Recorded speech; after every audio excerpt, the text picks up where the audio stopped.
Hello friends, இன்றைக்கி நாம் இந்த வீடியோவில் டெல்லி சுல்தான்கள் பற்றி பார்க்க போகிறோம்.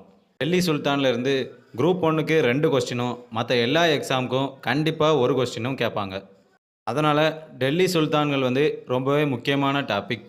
இந்த வீடியோவில் நான் எடுத்துக்கிற நோட்ஸ் பார்த்திங்கன்னா school book plus ancient and medieval India by Poonam Dalal Dahiya, பிறகு கா வெங்கடேசனின் இடைக்கால இந்திய வரலாறு, இந்த 3 புக்கிலேருந்து எடுத்து தான் நோட்ஸை நான் கொடுத்துருக்கேன். இதை தாண்டி டெல்லி சுல்தான்லேருந்து எந்த ஒரு கொஸ்டினும் கேட்க மாட்டாங்க. ஸோ கண்டிப்பாக வீடியோவை ஃபுல்லாக பாருங்கள். டெல்லி சுல்தான்கள் பார்த்திங்கன்னா கிபி 13ஆம் நூற்றாண்டிலேருந்து இந்தியாவை ஆட்சி செஞ்சாங்க. ஆனால் அதுக்கு முன்னாடியே அரேபியர்கள் இந்தியா மீது படையெடுத்து வந்தாங்க. அதிலிருந்தே இஸ்லாமிக் ரூலை பார்க்கலாம். ஃபஸ்ட்டு பார்த்திங்கன்னா Arab conquest of Sindh 712 AD. கிபி 7ஆம் நூற்றாண்டுக்கு முன்னாடியே பார்த்திங்கன்னா இந்தியாவுக்கும் அரேபியாவுக்கும் நல்ல முறையில் வணிகம் நடந்துட்டு இருந்து திடீர்னு அந்த வணிகத்தை கடற்கொள்ளையர்கள் தடுத்து நிறுத்தினாங்க. அதாவது கொள்ளையடிச்சிட்டு போயிட்டு இருந்தாங்க. அப்போ அரேபிய மன்னர்கள் சிந்துவை ஆண்ட தாகிர் மன்னனை கூப்பிட்டு கடற்கொள்ளையரை கட்டுப்படுத்துமாறு சொன்னாங்க. ஆனால் தாகிர் அதை கண்டுக்காமல் விட்டுட்டாரு. அதனால் இந்தியாவிலேருந்து வந்த பொருட்கள் அரேபியாவை சேரலை. அதனால் பார்த்திங்கன்னா ஈராக்கை ஆண்ட அல் ஹஜாஜ் என்பவர் முகமது பின் காசிமை அனுப்புகிறாரு. முகமது பின் காசிம் பார்த்திங்கன்னா 712 பேட்டில் ஆஃப் ரேவார் அப்படிங்கிற போரில் தாகிரை கொல்றாரு.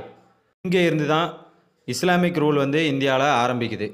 இந்த அரேபிய படையெடுப்பை பற்றி சொல்கிற புக்கு பார்த்திங்கன்னா சச்நாமா. இது எழுதினவர் முகமது பின் காசிம். அதை பெர்சிய மொழியில் 13ஆம் நூற்றாண்டில் யாரோ மொழிபெயர்த்திருக்காங்க. சச்நாமா புக்கில் பார்த்திங்கன்னா அந்த கால ஈராக்கை 2 கலிப்பாக்கள் ஆண்டதாக சொல்கிறாங்க. உமாயித் மற்றும் அப்பாசித் அப்படிங்கிறவங்க தான் ஆண்டதாக சொல்கிறாங்க. கலிப்பாக்கள் முகமது நபியின் வாரிசு அப்படின்னு அவங்கள சொல்லிக்கிறாங்க. முகமது பின் காசிமை பற்றி பார்ப்போம். இவர் தான் முதல் இஸ்லாமிய படையெடுப்பாளர். இவருக்கு அப்போது 17 வயசு தான் இருந்துச்சு. இவர் அல் ஹஜாஜ் என்ற ஈராக் ஆளுநரால் அனுப்பி வைக்கப்பட்டார். முகமது பின் காசிம் அல் ஹஜாஜோட மருமகன்னே சொல்கிறாங்க. இவர் கிபி 712ஆம் ஆண்டு பேட்டில் ஆஃப் ரேவார் அப்படிங்கிற இடத்துல தாகிரை தோக்கடிக்கிறாரு. தோக்கடித்தது மட்டும் இல்லாமல் தன்னோட ஆட்சி கீழே இணைச்சிக்கிறாரு. இவர் முல்தான் அப்படிங்கிற சிட்டியை பார்த்து சிட்டி ஆஃப் கோல்டு அப்படின்னு சொல்கிறாரு. தங்கத்தின் நகரம் அப்படின்னு சொல்கிறாரு. இந்த பேட்டில் ஆஃப் ரேவாரில் பார்த்திங்கன்னா தாகிரோட மனைவி ராணிபாய் அப்படிங்கிறவங்க வீரமாக போரிட்டு தோற்று போனாங்க. அப்படி தோற்றதால் பார்த்திங்கன்னா அந்த ரேவார் கோட்டையிலே தீக்குளித்து இறந்து போயிட்டாங்க. முகமது பின் காசிம் பார்த்திங்கன்னா சிந்துவை பிராமணர்கள் அதிகமாக இருந்ததுனால பிராமணாபாத் அப்படின்னு தன்னோட புக்கில் சொல்லியிருக்காரு. அடுத்து முகமது பின் காசிமோட நிர்வாகத்தை பற்றி பார்ப்போம். முகமது பின் காசிம் சிந்துவையும் முல்தானையும் இக்தாக்களாக பிரிக்கிறாரு. இக்தாக்கள்ங்கிறது இப்போ நம்ம ஊரில் இருக்க மாவட்டம் மாதிரி. அதை அரேபிய அதிகாரிகள்கிட்ட அதிகாரம் பண்ண கொடுக்குறாரு. அடுத்து அதை துணை பிரிவாக பிரித்து இந்து ஆஃபீஸரை நியமிக்கிறாரு. இவர் சிந்துவோட மக்களை பாதுகாக்கப்பட்டவர்கள் அப்படின்னு சொல்கிறாரு. அது பார்த்திங்கன்னா இந்து மக்களை முஸ்லீமாக மாற எந்தவித ஃபோர்ஸும் பண்ணலை. ஆனால் முஸ்லீம் அல்லாதவர்களுக்கு மீது ஜிஸ்யாங்கிற வரியை விதித்தார். இவர் ரேவார் போரில் பார்த்திங்கன்னா 25,000 படை துருப்புகளை பயன்படுத்தினார். என்னெல்லாம் பார்த்திங்கன்னா 6,000 சிரியன் ஹார்சஸ், 6,000 ஒட்டகங்கள், 3,000 பாக்டீரிய ஒட்டகம், 2,000 ஆண்களை 5 படையாக மொத்தம் 10,000 பேர் கூட்டிகிட்டு வந்தார். மொத்தம் பார்த்திங்கன்னா 25,000 படை துருப்புகளோட இந்தியா மீது போர் தொடுத்து ஜெயித்தார். இந்த போர் வெற்றியின் மூலமாக பார்த்திங்கன்னா அரேபியர்கள் இந்தியாவை ஆட்சி செய்ய ஆரம்பித்தாங்க. அதனால் இந்தியாவோட கலை, கட்டிடக்கலை, இசை, ஓவியம் மற்றும் மருத்துவத்தை கற்றுக்கிட்டாங்க. பிரம்ம சுத்தாந்தா அப்படிங்கிற நூல் அரபிக்கில் மொழிபெயர்க்கப்பட்டது. அரேபிய இலக்கியங்களில் பார்த்திங்கன்னா இந்திய அறிவியல் மேதைகளான பாலா, மானாக்கா, சிந்துபாத் அப்படிங்கிற பெயர் பொறிக்கப்பட்டிருக்கு. மானாக்காங்கிற மருத்துவர் பார்த்திங்கன்னா காலிபா ஹருன் அல் ரஷீத்தோட நோயை தீர்த்து வச்சார். அடுத்து பார்த்திங்கன்னா தானா அப்படிங்கிறவர் பாக்தாத்தில் முதன்மை மருத்துவராக இருந்தார். அரேபியர்கள் சீரோல 9 வரையான எண்களை இந்தியாவிலேருந்து கற்றுக்கிட்டாங்க. அதுக்கப்புறம் சதுரங்கத்தையும் கற்றுக்கிட்டு உலகம் முழுக்க பரப்புனது அரேபியர்கள். அரேபியர்கள் பார்த்திங்கன்னா 7ஆம் நூற்றாண்டுலேருந்து 9ஆம் நூற்றாண்டு 10ஆம் நூற்றாண்டு வரை ஆண்டாங்க. அடுத்து பார்த்திங்கன்னா 10ஆம் நூற்றாண்டில் துருக்கியர்கள் இந்தியா மீது படையெடுத்தாங்க. அதில் பார்த்தோம்னா கஜினியை ஆண்ட சபுக்டிஜின் அப்படிங்கிற மன்னர் இந்தியாவை எப்போனாலும் கைப்பற்றலாம் அப்படின்னு இருந்தார். அதனால் ஜெயபாலர் என்ற மன்னர் கஜினியை தாக்குனார். ஆனால் ஜெயபாலாவால் ஜெயிக்க முடியலை. சபுக்டிஜின் அவரோட மகன் தான் முகமது கஜினி. இவர் இந்தியா மேலே 17 தடவை படையெடுத்தார். இவர் தனக்கு தானே யாமினி உத் தௌலா அப்படிங்கிற பட்டத்தை சூட்டிக்கிட்டார். 1000லேருந்து 1027வது வருஷம் வரை இந்தியாவை 17 திருப்பு படையெடுத்தார். கிபி 1000 அதில் பார்த்தீங்கன்னா பேட்டில் ஆஃப் வைக்கிந்த் அப்படிங்கிற போரில் ஜெயபாலாவை தோக்கடிச்சார். அடுத்து 1004லேருந்து 1006 வரை முல்தான் மீது படையெடுத்தார். அடுத்து 1008ல் செகண்ட் பேட்டில் ஆஃப் வைக்கிந்த், அதாவது இரண்டாவது வைகிந்த் போர் அப்படிங்கிற இடத்துல ஆனந்தபாலாவையும் ஃபேக்டக் தாவூத் அப்படிங்கிறவரையும் கோகார் அப்படிங்கிற பஞ்சாப் பழங்குடியினரையும் தோக்கடிச்சார். 1014ல் டில்லிக்கு பக்கத்தில் உள்ள தானேஸ்வரத்தை தாக்கி மதுராவில் உள்ள கோயிலை கொள்ளையடிச்சார். அதை எரிச்சிட்டு போயிட்டார் அப்படியே. அடுத்து கிபி 1025வது ஆண்டு கஜினியோட 16வது படையெடுப்பு. இந்த படையெடுப்பில் தான் சோமநாதர் கோயில் மேலே படையெடுத்தார். அது பார்த்திங்கன்னா சிவன் கோயில் எங்கே இருக்குன்னா கத்தியவார் கடற்கரை சௌராஷ்டிராவில் இருக்குது. அங்கே வந்து சாளுக்கிய வம்சத்தை சேர்ந்த முதலாம் பீமா அப்படிங்கிற மன்னரை தோக்கடிச்சிட்டு இந்த சோமநாதர் கோயிலை கொள்ளையடிச்சிட்டு போயிட்டார். அடுத்து பார்த்திங்கன்னா கஜினியோட கடைசி படையெடுப்பு 1026 ஜாட்களை தாக்கி தோக்கடித்தார். கஜினியோட 17 படையெடுப்பையும் சார் ஹென்ரி எலியாட் அப்படிங்கிறவர் வந்து ஹிஸ்ட்ரி ஆஃப் இந்தியா அப்படிங்கிற புக்கில் கிளியராக எக்ஸ்பிளைன் பண்ணியிருக்காரு. இவரோட கொள்கை பார்த்திங்கன்னா கொள்ளை மட்டுமே தான் அடிப்பது, ஆட்சி செய்ய விருப்பம் இல்லாமல் இருந்தார். கஜினி வந்து 3 பேரை முக்கியமாக ஆதரித்தார். ஃபஸ்ட்டு பார்த்திங்கன்னா அல்பர்னி, இவர் வந்து மத்திய ஆசியாவை சேர்ந்தவர். இவரோட புக் வந்து கிதுப் உல் ஹிந்த். இவர் வந்து சமஸ்கிருதம் கட்டார். இந்திய இசை வந்து அனைத்தையும் விட மேலானது அப்படின்னு தன்னோட குறிப்பில் சொல்லியிருக்காரு. அடுத்து ஃபிர்தௌசி, இவர் வந்து பெர்சிய கவிஞர். இவரோட நூல் பார்த்திங்கன்னா ஷானாமா. இவர் வந்து ஹோமர் ஆஃப் த ஈஸ்ட்னு சொல்லுவாங்க. அடுத்து உத்பி, இவர் வந்து கஜினியோட அவைப்புலவர், அதாவது வரலாற்று ஆய்வாளர். இவரோட புக் பார்த்திங்கன்னா கிதாப் உத் யாமினி. இது வந்து கஜினியை பற்றி சொல்லுது. கஜினி இறந்த பிறகு சுமார் ஒரு 150 வருஷத்துக்கு எந்த ஒரு இஸ்லாமிய மன்னரும் இந்தியா மீது படையெடுத்ததா ரெக்கார்டில் இல்லை. அப்புறம் பார்த்திங்கன்னா முகமது கோரி இந்தியா மீது படையெடுத்து வர்றாரு. அவர் முதல்ல 1175ஆம் ஆண்டு முல்தான் மீதும் சிந்து மீதும் படையெடுக்கிறாரு.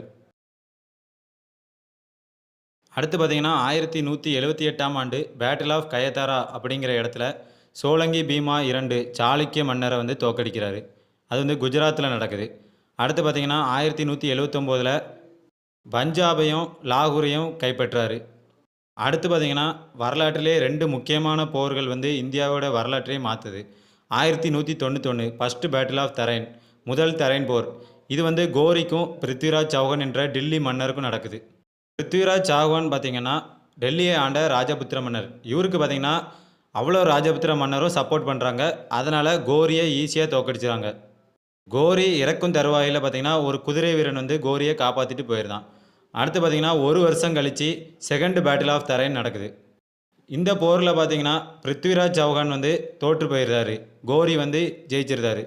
பிருத்விராஜ் சௌஹானுக்கு வந்து பெரிய படை இருந்துச்சு. ஆனாலும் கோரி அதோட சின்ன படையை வச்சு தோக்கடிச்சிறாரு. 2 முக்கியமான தொழில்நுட்பம் அதுக்கு காரணமாக இருந்தது. ஒரு தொழில்நுட்பம் பார்த்திங்கன்னா குதிரைக்கு வந்து காலணி மாட்டி விட்றாங்க, அதாவது கடிவாளம்னு நினைக்கிறேன். அப்படிங்கும்போது இந்த இந்தியாவோட கரடு முரடான இடத்த கடக்கிறதுக்கு அது யூஸாக இருக்குது. அடுத்து பார்த்திங்கன்னா யூஸ் ஆஃப் அயன் ஸ்ட்ரிப்ஸ். இது வந்து உலோக வளையம். குதிரையில் வந்து ஒரு போர் வீரன் சவாரி செய்யும்போது கால் வைப்பதற்காக அது பயன்பட்டது.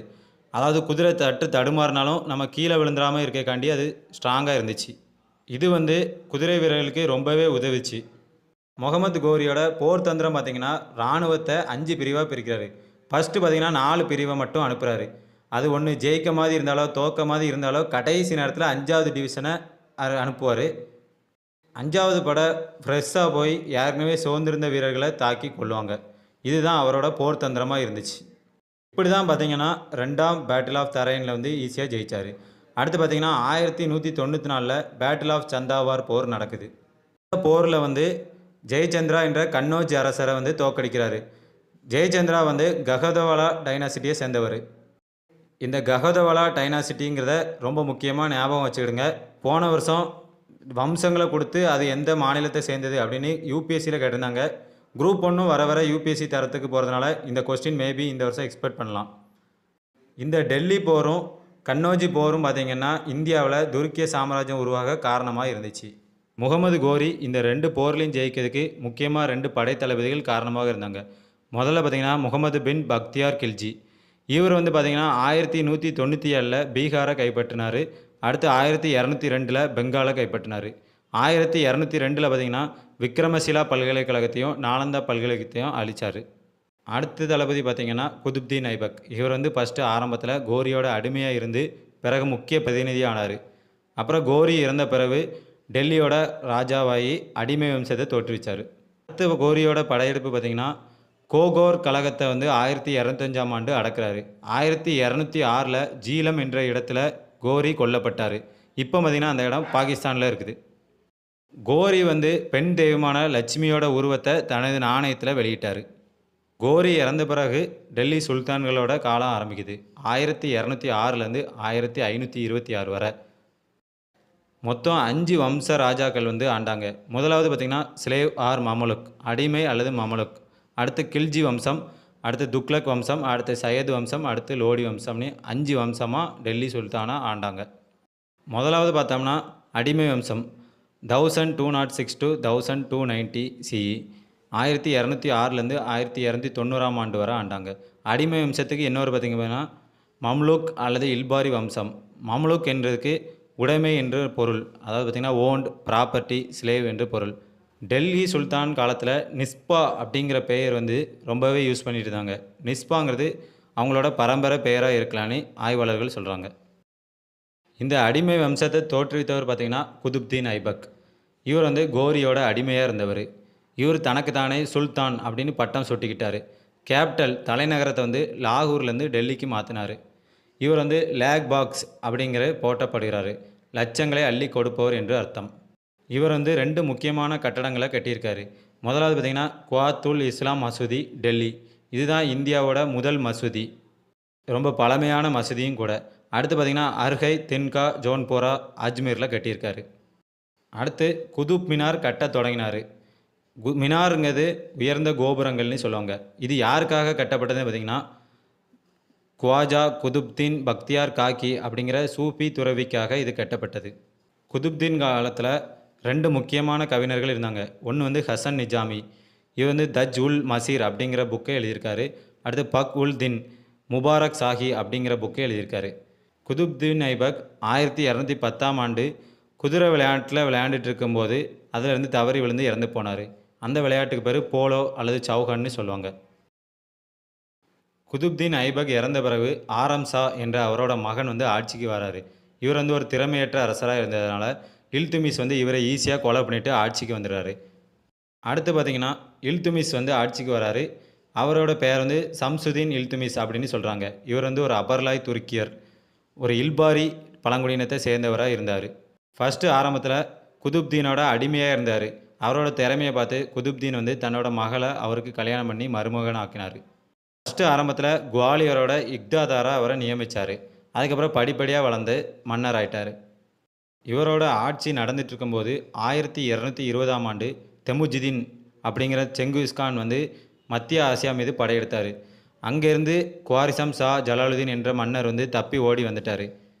அப்புறம் செங்கிஸ்தான் தேடிட்டு இருக்கும்போது அந்த ஜலாலுதீன் வந்து இல்துமிஸ்ட்டை அடைக்கலம் கேட்டார். ஆனால் இல்துமிஸ் அடைக்கலம் கொடுக்க மறுத்துட்டார். அதனால் செங்கிஸ்கான் வந்து இந்தியா மேலே படையெடுக்காமல் போயிட்டார். அப்படி படையெடுத்திருந்தா இந்தியாவோட வரலாறே மொத்தமாக மாறி இருக்கும். அதாவது மங்கோலிய படையெடுப்புக்கு தாக்குதலாக இருக்குன்னு சொல்லி வரலாற்று ஆய்வாளர்கள் சொல்கிறாங்க. இல்துமிஸ் வந்து தன்னோட நாட்டை இக்தாக்களாக பிரித்து படை வீரர்களுக்கு வழங்கினார். அவங்க தான் அதில் வந்து சட்ட ஒழுங்கையும் காப்பாற்றணும், வரியும் வசூலிக்கணும்னு ஆர்டர் பட்டிருந்தார். இந்த இக்தாதார் வந்து டிரான்ஸ்ஃபரபுள், அதாவது ஒவ்வொரு இக்தாக்கும் மாற்றக்கூடியவங்க அப்படின்னு சொல்கிறாங்க. இவர் வந்து ஒரு வலுவான இராணுவத்தை கட்டமைக்கிறாரு.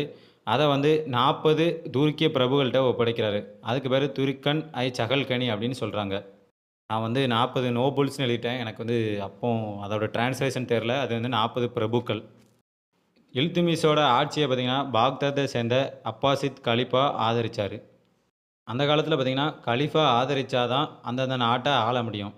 இல்துமிஸ் தான் நாணயங்களை வெளியிட்ட முதல் துருக்கியர். அவர் வந்து 2 வகையான நாணயங்களை வெளியிட்டிருக்காரு. ஒன்று வந்து சில்வர் டங்கா, அது 175 கிராம் எடையுடையது. அடுத்து காப்பர் ஜிட்டால், அதாவது செப்புல ஜித்தால் அப்படிங்கிற ஒரு நாணயத்தையும் வெளியிட்டார். அடுத்து இவர் வந்து ஃபாதர் ஆஃப் தோம் பில்டிங், அதாவது கல்லறை கட்டுதலின் தந்தை என்று அழைக்கிறாங்க. இவரே சுல்தான் கர்கி, அதாவது டெல்லிக்கு பக்கத்தில் ஒரு கல்லறையை கட்டினார். அப்புறம் குதுப்பினாரை கட்டி முடித்தார். இவர் வந்து மின்ஹஸ் உஸ் சிராஜ் என்ற வரலாற்று ஆய்வாளரை ஆதரித்தார். இவர் வந்து தபகத் ஐ நசூரி என்ற புக்கை வந்து எழுதியிருக்காரு. இல்துமிஸ் இறந்த பிறகு அவரோட மகன் ருக்னுதீன் ஃபிருஸ் ஷா என்பவர் வந்து ஆட்சிக்கு வராரு. இவர் வந்து இல்துமிஸோட மூத்த மகன். இவர் வந்து ரஷ்யாவால் கொலைக்கப்பட்டார். அடுத்து ரஷ்யா சுல்தானா. இவங்க வந்து டெல்லியை ஆண்ட முதல் மற்றும் கடைசி பெண்ணரசி. இவர் தன்னோட அண்ணனை கொலை செஞ்சுட்டு ஆட்சிக்கு வந்தாங்க. இவங்க வந்து பர்தா அணிவதை வந்து தவிர்த்துட்டு யானை மீது ஊர் ஊரா சவாரி செஞ்சாங்க. ஒரு பெண் வந்து ஆட்சிக்கு வந்ததுனால அந்த துருக்கிய பிரபுக்கள் வந்து இவரை வந்து எதிர்த்தாங்க. ரஷ்யா சுல்தானா வந்து மாலிக் ஜமாலுதீன் யாகூத் என்ற அபிசீனிய அடிமையை வந்து அமீர் இ ஆகூர் என்ற குதிரைப்படை தலைவராக நியமித்தாங்க. அதுவும் அந்த துருக்கிய பிரபுக்களுக்கு பிடிக்கல. அதனால் பார்த்தீங்கன்னா 1240ஆம் வருஷம் பட்டின்ட்ரா அப்படிங்கிற இடத்துல வந்து ஒரு பெரிய கலவரத்தை ஏற்படுத்தினாங்க. அப்போ வந்து அதை அடக்கிறதுக்காண்டி ரஷ்யா சுல்தானா வந்தாங்க. அந்த கலவரத்துக்கு முக்கிய காரணமாக இருந்தவர் யாருன்னா அல்துனியா அப்படிங்கிற கவர்னர் தான் காரணம். அந்த கலவரத்தில் வச்சு இல்துமிஷோட இன்னொரு மகன் வந்து பரம்சா என்பவர் வந்து ரஷ்யாவை கொன்னுட்டார். ரஷ்யாவை கொன்னது மட்டும் இல்லாமல் அவரை 2 வருஷம் ஆட்சி செஞ்சார். அதுக்கப்புறம் பார்த்திங்கன்னா அலாவுதீன் மசூத் ஷா அப்படிங்கிறவர் ஆட்சிக்கு வராரு. அவங்களெல்லாம் வீக்கஸ்ட் மன்னராக இருந்ததுனால நசுருதீன் முகமது அப்படிங்கிறவர் ஆட்சிக்கு வராரு. இவர் வந்து இல்துமிஷின் கொள்ளு பேரன். அடுத்து பார்த்திங்கன்னா பால்பன் வந்து இவரை வந்து பொம்மையாக வச்சு ஆட்சி செஞ்சார். உண்மையான அதிகாரம் பால்பன்ட்டு தான் இருந்துச்சு. 1265ஆம் ஆண்டு நசுருதீன் இறந்த பிறகு பால்பன் தன்னோட ஆட்சியை கைப்பற்றாரு. அவர் ஃபஸ்ட்டு பார்த்திங்கன்னா ஒரு அடிமை, தண்ணி கொண்டு போகிறவர், வாட்டர் கேரியர், ஹண்டராக இருந்தார்னு லேண்ட்பூல் வந்து சொல்கிறாரு. லேண்ட்பூல் வந்து ஒரு மிகப்பெரிய வரலாற்று ஆய்வாளர். பால்பன் வந்து divine right theory of kingship அப்படிங்கிற கொள்கையை பின்பற்றினார். அதாவது தெய்வீக உரிமை கோட்பாடு. மன்னர் தான் கடவுளுக்கு சமமானவர், கடவுளின் நிழல் அப்படின்னே சொன்னார். கடவுளின் நிழலுக்கு சில் ஐ இல்லாஹி என்று பெயர். அடுத்தது தெய்வீக உரிமைக்கு நியாபத் ஐ குடி அப்படிங்கிறது பெயர். இந்த பெயர்லாம் பார்த்திங்கன்னா வாயிலே நுழைமட்டுக்கு தப்பாக இருந்தால் மன்னிச்சிக்கோங்க. அடுத்து இவர் வந்து சகல்கனி என்ற 40 துருக்கிய பிரபுக்கள் முறையை வந்து ஒழிச்சார். பால்பன் வந்து பொய்போஸ் அப்படிங்கிற முறையை வந்து கொண்டு வந்தார். அதாவது மன்னரோட பாதத்தில் வந்து முத்தம் கொடுத்து அவரை வரவேற்கணும். இதுக்கு வந்து துக்ரில் கான் அப்படிங்கிற மன்னர் வந்து எதிர்ப்பு தெரிவிப்பார். இவர் வந்து பெங்கால் ஆளுநர். அதனால் வந்து பால்பன் இவரை கொன்றுவார். பால்பன் வந்து ரொம்ப தீவிரமாக இஸ்லாமிக் ரூலை வந்து பின்பற்றினார். அப்புறம் நவ்ரஸ் அப்படிங்கிற பெர்சியன் திருவிழாவை வந்து இந்தியாவில் அறிமுகப்படுத்தினார். அப்புறம் உள்துறையை வந்து ரொம்பவே கட்டுப்பாட்டில் வச்சுருந்தார். அதுக்காக பல ஒற்றர்களை வந்து நியமித்தார். மேவாரில் வந்து மியோ என்ற கொள்ளை கூட்டம் வந்து ரொம்ப அட்டகாசம் பண்ணிச்சு. அதை பால்பனே நேரடியாக போய் அடக்குனார். அப்புறம் நீதித்துறையை வந்து இராணுவத்திடமிருந்து பிரித்தார். நீதித்துறைக்கு பார்த்திங்கன்னா திவான் இ அன்சரத், இராணுவத்துக்கு பார்த்திங்கன்னா திவான் இ ஆரிஸ். பால்பன் வந்து கலிபாவோட வலது கை அப்படின்னு அவரே சொல்லிக்கிட்டார். அதுக்கு பேர் பார்த்திங்கன்னா நசீர் அமீர் உல் மொமின் அப்படின்னு அர்த்தம். இவர் வந்து பிளட் அண்ட் அயர்ன் பாலிசியை வந்து ஃபாலோ பண்ணார். அதாவது அடக்குமுறை கொள்கையை பின்பற்றினார். மங்கோலியருக்கு எதிராக வந்திங்கன்னா எல்லையை வந்து ரொம்ப பலப்படுத்தினார். அங்கே அதிகமான ஆட்களை போட்டு ரொம்பவே ஸ்ட்ராங் ஆக்கினார். பால்பனோட ஆட்சியில் பார்த்திங்கன்னா விஷ்ணு பெருமான் வந்து கடலுக்கு அடியில் நன்றாக தூங்குகிறார் அப்படின்னு கியாசுதீன் பாரணி வந்து தன்னோட புக்கில் சொல்லியிருக்காரு. இது வந்து ஸ்கூல் புக்கில் இருக்குது. நான் இதை எழுத மறந்துட்டேன். இவரோட மகன் பார்த்திங்கன்னா கான் இ சாகித் என்பவர் வந்து ஒரு போர் நடந்துட்டு இருக்கிறதுல கொல்லப்பட்டார். அதனால் அந்த வருத்தத்திலே நோய்வாய்ப்பட்டு பால்பன் வந்து இறந்து போகிறாரு. பால்பனோட ஆட்சியில் 2 முக்கியமான புலவர்கள் இருந்தாங்க. ஒருத்தர் வந்து அமீர் குஸ்ரோ, அடுத்து வந்து அமீர் ஹாசன். அமீர் குஸ்ரோ பார்த்திங்கன்னா 1253லேருந்து 1325 வரை வாழ்ந்தார். இவர் வந்து அலாவுதீன் கில்ஜியோட ஆட்சியிலையும் புலவராக இருந்தார். இவர் வந்து இந்தியாவின் கிளி, பெரும் பாடகர்னு அழைக்கப்படுறாரு. 4 லட்சம் புதினங்கள் எழுதியிருக்காரு. இவரோட புக் பார்த்திங்கன்னா நியூ சுபுர் 9 வானம் அப்படிங்கிற புக்கு. இவர் வந்து ஒரு இந்தியன் என்பதில் பெருமை கொள்கிறேன் அப்படின்னு அவரோட புக்கில் சொல்லியிருக்காரு. அடுத்த புலவர் வந்து அமீர் ஹாசன். இவர் வந்து ஒரு நூல் எழுதியிருக்காரு, ஃபவாத்துல் ஃபவாத். இது பார்த்திங்கன்னா அநேகமாக ஓல்டு ஸ்கூல் புக்கில் இருக்குதுன்னு நினைக்கிறேன். நான் முந்தி ஒரு வாட்டி எழுதி வச்சேன், இப்போ மறந்துட்டு. அடுத்து பால்பனோட பேரன் ஆட்சிக்கு வராரு. மகன் இறந்தனால பேரன் ஆட்சிக்கு வராரு. கைகுவாபாத், கிராண்ட் சன் ஆஃப் பால்பன். 1290ஆம் ஆண்டு இராணுவ தளபதியாக இருந்த ஃபிரோஸ் அந்த கைகுவாபாத்தை கொன்னுட்டு ஜலாலுதீன் கில்ஜி என்று பெயர் வச்சு கில்ஜி வம்சத்தை ஆரம்பித்தார். கில்ஜி டைனசிட்டி, கில்ஜி வம்சம் 1290 டு 1320. ஃபஸ்ட்டு பார்த்திங்கன்னா ஜலாலுதீன் கில்ஜி. இவர் தான் கில்ஜி வம்சத்துக்கு அடித்தளத்தை உருவாக்கினார். இவர் வந்து அமைதியான கொள்கையை பின்பற்றினார். அதனால் கிளெமென்சி ஜலாலுதீன் என்று பெயர் வாங்கினார். அதாவது கருணை மிகுந்த ஜலாலுதீன் என்று பெயர் வாங்கினார். அதாவது ரூல் வித்தவுட் பிளட் செட், ரத்தம் சிந்தாத ஆட்சியை பின்பற்றினார். இவரோட ஆட்சியில் பார்த்திங்கன்னா 1294ஆம் ஆண்டு அலாவுதீன் கில்ஜி வந்து தேவகிரி யாதவர்களை தோக்கடித்தார். அப்போ மன்னராக இருந்தவர் ராமச்சந்திர ராய். அலாவுதீன் கில்ஜி வந்து தன்னோட மகளை அலாவுதீன் கில்ஜிக்கு கட்டி கொடுத்து தன்னோட மருமகனாக ஆக்கிக்கிட்டார். அலாவுதீன் கில்ஜி வந்து ஜலாலுதீன் கில்ஜி அமைதியாக இருக்கிறதுனால அந்த அவரோட ஆசை நிறைவேற்ற தடையாக இருந்ததுனால அவரை கொன்னுட்டு ஆட்சியை பிடிச்சிறாரு. ஆட்சிக்கு வர்றதுக்கு முன்னாடி அவர் வந்து அமீர் இ துசுக் அப்படின்னு விலாக்களின் தலைவராக இருந்தார் மற்றும் ஆரிஸ் முமாலிக் அதாவது போர் அமைச்சராகவும் இருந்தார். இவரோட ஆட்சி வந்து பால்பன் வழியே கருணை இல்லாத ஆட்சியாக இருந்துச்சு. இவரும் தெய்வீக உரிமை கோட்பாடை பின்பற்றினார். அதாவது டிவைன் ரைட் தியரி பாலிசியை பின்பற்றினார். மன்னர் தான் கடவுளுக்கு அடுத்தபடியாக இருக்கவர் அப்படிங்கிறதா இந்த பாலிசி. இவர் வந்து உள்நாட்டு புரட்சியை கட்டுப்படுத்தக்காண்டி 4 கட்டளைகளை வந்து பிறப்பிச்சார். ஃபஸ்ட்டு துருக்கிய பிரபுகள்கிட்ட இருந்து வந்து சொத்தை பாதியாக குறைச்சார். ஏன்னா அவங்க வந்து சொத்து வந்து நிறையா இருந்தால் அவங்க வேறு மாதிரி கிரிமினலாக யோசிப்பாங்கன்னு அதை கட்டுப்படுத்தினார். அடுத்து வந்து புலனாய்வு துறையை வந்து மறுசீரமைச்சார். அவருக்கு வேண்டிய ஆளை புலனாய்வு துறையில் வச்சுருந்தார். மது மற்றும் போதைப் பொருட்களை தடை செய்தார். அவரோட அனுமதி இல்லாமல் எந்த விழாக்களும் நடத்தக்கூடாதுன்னு தடை போட்டார். அப்புறம் ஒரு நிலையான படையை உருவாக்கினார். நிலையான படையை உருவாக்கிய முதல் மன்னர் வந்து அலாவுதீன் கில்ஜி. இவரோட ஆட்சிலையும் 2 கவிஞர்கள் இருந்தாங்க. ஒன்று வந்து அமீர் குஸ்ரோ, இன்னொன்று மிர் ஹசன் தெஹ்லி. இவர் வந்து நிறைய கட்டடங்கள் கட்டியிருக்காரு. என்னெல்லாம் பார்த்தீங்கன்னா அலாய் தர்வாசா, ஹவுஸ் காஸ், மஹல் ஹசார் சட்டூன், ஜமைத் கானா மசூதி, அலாய் மினார், ஃபோர்ட் ஆஃப் சிரி கோட்டை ஆகிய கட்டடங்களை வந்து கட்டியிருக்காரு. இவர் பார்த்திங்கன்னா நில வருவாயை வந்து பணமாக வசூலித்த முதல் மன்னர். இவர் வந்து ஹிந்துக்கள் மீது ஜிசியா, மேய்ச்சல் மற்றும் வீட்டு வரியை அறிமுகப்படுத்தினார். சந்தையை நிலைப்படுத்த வந்து 2 அமைச்சகத்தை கொண்டு வந்தார். ஒன்று வந்து திவான் ரியாசத், இன்னொன்று சஹானா மண்டி. அப்புறம் வியாபாரிகள் எல்லாம் விலையை கட்டுப்பாட்டாக வைக்க முன்றியான்கள் என்ற ஒட்டர்களை வந்து நியமித்தார். இப்படி பயங்கரமாக ஆட்சியை வந்து ரொம்ப ஸ்ட்ராங்காக அவரோட கட்டுப்பாட்டில் வச்சுருந்தார். அடுத்து பார்த்திங்கன்னா அவருக்கு வந்து சிக்கந்தர் அசாம்னி பட்டம் சூட்டிக்கிட்டார்.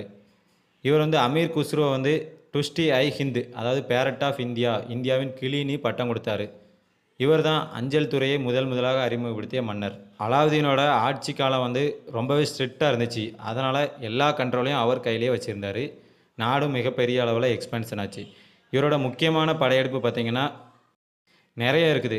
வட இந்தியாவிலேருந்து தென்னிந்தியா வர அவரோட கட்டுப்பாட்டில் வச்சுருந்தார். இதுக்கு முக்கியமாக காரணம் 3 படைத்தளபதிகள். ஒன்று வந்து உலுக் கான், இன்னொன்று வந்து மாலிக் கபூர், இன்னொன்று நுசரத் கான். இவர் வந்து 1299ஆம் ஆண்டு குஜராத்தை சேர்ந்த வாகால அரசர் ராய் கசனை வந்து தோக்கடிக்கிறாரு. தோக்கடித்த மட்டும் இல்லாமல் சோம்நாத் கோயிலை கொள்ளையடிச்சிட்டாரு. அங்கே இருக்க மீதி தங்கத்தையும் எடுத்துகிட்டு போயிடுறாரு. ஃபஸ்ட்டு கஜினி எடுத்துகிட்டு போனார், அடுத்து அலாவுதீன் எடுத்துகிட்டு போவார். அடுத்து பார்த்தீங்கன்னா ராஜபுத்திர போர்கள். ஃபஸ்ட்டு ரன்தம்போர். இங்கே மன்னராக இருந்தவர் வந்து ஹமீர் தேவர், 1391ஆம் ஆண்டு. இந்த ஆண்டுகள்லாம் ரொம்ப முக்கியமாக ஞாபகம் வச்சுடுங்க. அடுத்து சித்தூர் அட்டாக், அது வந்து 1303ஆம் ஆண்டு. ராஜா ரத்தன் சிங், ராணி வந்து பத்மினி. இந்த கதையை வச்சு தான் பத்மாவதி அப்படிங்கிற நூல் வந்து மாலிக் முகமது ஜெய்சியால் எழுதப்பட்டது. இந்த நூலை வச்சு தான் பத்மாவத் அப்படிங்கிற படமும் வந்துச்சு. சித்தூரை வென்ற பிறகு அதை கிஸ்ராபாத் அப்படின்னு பேரை மாற்றினாங்க. அடுத்து 1305ஆம் ஆண்டு மால்வாவையும் இதர இடங்களையும் கைப்பற்றினார். அடுத்து பார்த்திங்கன்னா தென்னிந்திய படையெடுப்புகள். இதோட தளபதி மாலிக் கபூர். இவர் வந்து தேவகிரி யாதவர்களையும் வாரங்கல் காக்கத்தியர்களையும் ஹொய்சாலா துவாரசமுத்திரங்களையும் மதுரை பாண்டியர்களையும் தோக்கடித்தார். தேவகிரி யாதவர்கள் பார்த்திங்கன்னா 1307ஆம் ஆண்டு ராய் ராமச்சந்திரா என்ற மன்னரை தோக்கடித்தார். 1309ஆம் ஆண்டு வாராங்கல் காக்கத்தியரை தோக்கடித்தார். அப்போது மன்னராக இருந்தவர் வந்து பிரதாப ருத்ர தேவா. அடுத்து 1310 துவாரசமுத்திரம் கொய்சாலர்களை தோக்கடித்தார். அப்போது மன்னராக இருந்தவர் 3ஆம் வீர பல்லாளர். அடுத்து 1311ஆம் ஆண்டு பார்த்திங்கன்னா மதுரையில் பாண்டியர்களுக்குள்ளேயே சண்டை நடந்துட்டு இருந்து, அதாவது அண்ணன் தம்பிக்குள்ளே யாரை ஆட்சி செய்யணும் அப்படிங்கிற சண்டை நடந்துட்டு இருந்து வீரபாண்டியனுக்கும் சுந்தரபாண்டியனுக்கும் மிகப்பெரிய போர் வெடிச்சுது. மாலிக் கபூர் வந்து வீரபாண்டியனுக்கு ஆதரவாக தன்னோட படையை அனுப்பி வீரபாண்டியனை ஜெயிக்க வச்சார். சுந்தரபாண்டியனை கொண்டுட்டார். மதுரை வர வந்து ஜெயித்ததுனால ராமேஸ்வரத்தில் பார்த்திங்கன்னா ஒரு மசூதி கட்டினார். போகும்போது சிதம்பரம் கோயிலில் இருந்த நகை எல்லாத்தையும் கொள்ளையடிச்சிட்டு போயிட்டார். அடுத்து 1316ஆம் ஆண்டு அலாவுதீன் கில்ஜி இறந்து போகிறாரு. அதுக்கப்புறம் முபாரக் ஷா என்ற மன்னர் வந்து ஆட்சிக்கு வராரு. அவர் தனக்குத்தானே அல் வாசிக் பில்லா அப்படிங்கிற பட்டத்தை சூட்டி கொண்டார். பில்லா அப்படிங்கிற பட்டம் யாருக்கு சூட்டப்பட்டது அப்படின்னு கூட கொஸ்டின் கேட்கலாம், பார்த்துடுங்க. முபாரக் ஷா. அடுத்து நசுருதீன் குஸ்ரவ் ஷா அப்படிங்கிற மன்னர் வந்து ஆட்சிக்கு வராரு. அதோட கில்ஜி வம்சம் முடிஞ்சு போயிடுது. கில்ஜி வம்சத்திலே மிக சிறந்த ஒரே அரசர் யாருன்னா அலாவுதீன் கில்ஜி தான். மற்ற எல்லாமே வீக்கஸ்ட் மன்னர் தான். இவரோட நிர்வாகத்தை தான் இப்போ பார்க்க போகிறோம். மிலிட்ரி ரிஃபார்ம் இராணுவ சீர்திருத்தம் பார்த்தீங்கன்னா, ஒரு ஸ்டாண்டிங் ஆர்மியை வச்சுருந்தாரு. அதாவது நிலையான படையை வச்சுருந்தாரு. படை வீரர்கள் வந்து அவங்களோட பேட்ஜ் என்ன, ரேங்க் என்ன அப்படின்னு சொல்கிற ஒரு பேட்ஜ் கொடுத்தாரு. சேரா அது அப்படி சொல்லுவாங்க. அடுத்து குதிரைகளுக்கான ஒரு அடையாள முறையாக டாக் சிஸ்டத்தை கொண்டு வந்தார். சந்தையை நிர்வாகப்படுத்துறதுக்காண்டி 4 தனித்தனி சந்தைகளை உருவாக்குனாரு. தானியத்துக்கு மண்டி அப்படின்னு பேர் வச்சாரு. துணி மற்றும் மளிகை கடை சந்தை வந்து சராய் அடில் அப்படின்னு சொல்லுவாங்க. அடுத்து கால்நடைக்குன்னு ஒரு சந்தையும், மற்ற பொருள்களுக்கும் இன்னொரு சந்தையும் உருவாக்கி வச்சுருந்தாரு. அடுத்து சந்தையை கண்காணிக்கிறதுக்காக சகானா ஐ மண்டி அப்படிங்கிற ஒரு ஆபீஸரை வச்சுருந்தாரு. அடுத்து சந்தையை கண்காணிக்கிறதுக்கான ஒரு புலனாய்வுத்துறை வந்து பரித் அப்படின்னு சொல்லுவாங்க. அடுத்து முன்றியான்கள் அப்படின்னு சொல்லப்படுற ஒட்டர்களை வச்சுருந்தாரு. எல்லா வியாபாரிகளுமே சந்தையில் அவங்க பெயரை பதிவு செஞ்சாகணும் அப்படின்னு ஒரு கட்டளை போட்டிருந்தாரு. அடுத்து நில வருவாய் பார்த்தீங்கன்னா, முதல்ல நிலத்தை அளந்த அரசர் அலாவுதீன் கில்ஜி நில வருவாயை வந்து பணமாக வசூலித்தார். இவர் வந்து பிஸ்வானி ஒரு முறையான அளவு முறையை வச்சுருந்தார். இவரோட வரி முறை பார்த்திங்கன்னா, விளைச்சலில் 5ல் 1 பங்கு நம்ம அரசருக்கு கொடுக்கணும். அடுத்து வீட்டு வரி பார்த்திங்கன்னா கிரகி அப்படின்னு சொல்லுவாங்க. மேய்ச்சல் வரிக்கு வந்து சாரி அப்படின்னு சொல்லுவாங்க. அடுத்து கிஸ்மட் ஐ குட்டி அப்படிங்கிற தலை வரியை வந்து ஒழிச்சார். அதாவது ஒவ்வொரு ஆளும் ஒவ்வொரு வரி கொடுக்கணும் அப்படிங்கிற வரியை ஒழிச்சார். மதத்துக்கு கொடுக்கப்பட்ட நிலங்கள் பார்த்திங்கன்னா இனம் வக்த் அப்படின்னு சொல்லுவாங்க. கில்ஜி வம்சம் முடிஞ்ச பிறகு துக்ளக் வம்சம் வந்து ஆட்சிக்கு வராங்க. அவங்கள வந்து குரானா துருக்கியர்கள்லையும் சொல்லுவாங்க. 1320லேருந்து 1414 வரை ஆட்சி செய்தாங்க. ஃபஸ்ட்டு மன்னர் யாருன்னா கியாசுதீன் துக்ளக். இவரை வந்து கசி மாலிக் அப்படின்னும் சொல்லுவாங்க. இவர் வந்து துக்லகாபாத் அப்படிங்கிற நகரத்தை கட்டினார். இவர் தான் நீர் பாசனத்துக்குன்னு தனி வேலையை முதல்ல ஆரம்பித்த சுல்தான். அடுத்து இவருக்கு பிறகு இவரோட மகன் முகமது பின் துக்ளக் வந்து ஆட்சிக்கு வராரு. டெல்லி சுல்தான்லேயே மிக மோசமான மன்னர் யாருன்னா முகமது பின் துக்ளக் தான். இவர் வந்து ஜுனா கான் அப்படின்னு சொல்லுவாங்க. இவர் வந்து மங்கோலிய படையெடுப்புக்கு பயந்தும் ஆட்சி வந்து தேவகிரியில் இருந்தால் நாட்டுக்கு மத்தியில் இருக்கும்னையும் தலைநகரத்தை டெல்லியிலேருந்து தேவகிரிக்கு மாற்றினார். தேவகிரியை தௌலதாபாத் அப்படின்னு பெயர் வச்சார். ஒரு 2 வருஷம் கழித்து அங்கே தண்ணீர் பஞ்சத்தினால மறுபடியும் டெல்லிக்கே தலைநகராக மாற்றினார். போகும்போதும் நிறைய பேர் இறந்து போனாங்க, வரும்போதும் நிறைய பேர் இறந்து போனாங்க. ஏன்னா 2க்கும் டிஸ்டன்ஸ் பார்த்திங்கன்னா மொத்தம் 1500 கிலோமீட்டர் வரை இருந்துச்சு. அப்புறம் ஈராக்கை அட்டாக் பண்ணதுக்காக ஒரு பெரிய ஆர்மியை உருவாக்குனார். அதுக்கப்புறம் என்னாச்சோ தெரில, கொஞ்ச நாள்லேயே அதை கலைச்சிட்டாரு. இதனால் பெரிய அளவில் ஒரு பொருட்சேதம் ஏற்பட்டுச்சு. அதை ஈடுகட்டுறதுக்காக பார்த்திங்கன்னா தோவாப் ரீஜியனில் வரியை கூட்டினார். அதாவது கங்கைக்கும் யமுனைக்கும் நடுவில் உள்ள சமவெளியில் உள்ள மக்களுக்கு வரியை கூட்டினார். இதனால் விவசாயிகள் வந்து தப்பிச்சு வரி கட்ட முடியாமல் தப்பிச்சு ஓடினாங்க. அதனால் இந்த திட்டமும் தோல்வியில் முடிஞ்சு போச்சு.